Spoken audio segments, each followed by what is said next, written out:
જય કિસાન મિત્રો, આજે જુનાગઢ જિલ્લા પંચાયત ખાતે આવી જિલ્લા ખેતીવાડી અધિકારી શ્રી ભટ્ટ સાહેબની આજે રૂબરૂ મુલાકાત લીધી.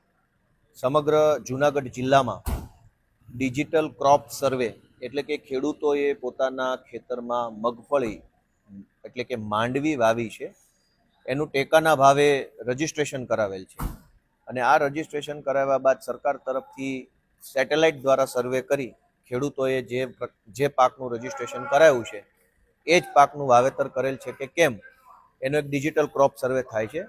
આખા જુનાગઢ જિલ્લાના લગભગ તમામ તાલુકામાં અનેક ખેડૂતોને એવા મેસેજ આવ્યા છે કે તમે જે રજીસ્ટ્રેશન કરાવ્યું છે એ પ્રકારનો પાક તમારા ખેતરમાં ઉપલબ્ધ નથી, એટલે કે મગફળીનું રજીસ્ટ્રેશન કરાવ્યું હોય તો મગફળી તમારા ખેતરમાં સેટેલાઇટમાં નથી દેખાતી. આવા પ્રકારનો પ્રોબ્લેમ આવ્યો છે.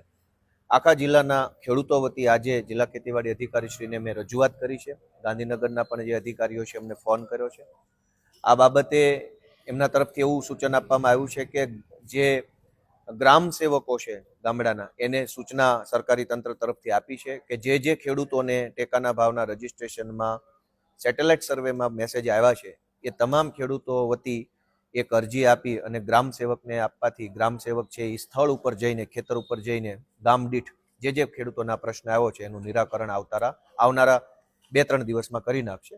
તો આ પ્રકારનું એમણે કામગીરીનું મને માહિતી આપી છે. આપણે આશા રાખી અને બધાને હું વિનંતી કરું છું કે ગામના ગામ સેવક જે હોય એને આ જવાબદારી સોંપવામાં આવી છે જિલ્લા વહીવટી તંત્ર દ્વારા.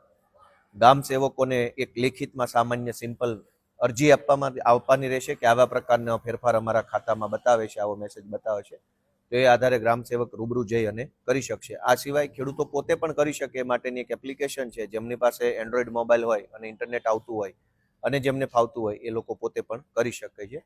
અમારી સાથે આજની આ રજૂઆતમાં આમ આદમી પાર્ટીના તાલુકા પંચાયતના સભ્ય શ્રી કૈલાસભાઈ સાવલિયા અને શ્રી રાકેશભાઈ સાવલિયા, પ્રભાતપુર ગામના સરપંચ સહિત અમારી ટીમ પણ આજે આ રજૂઆતમાં સામેલ રહી છે. જય કિસાન.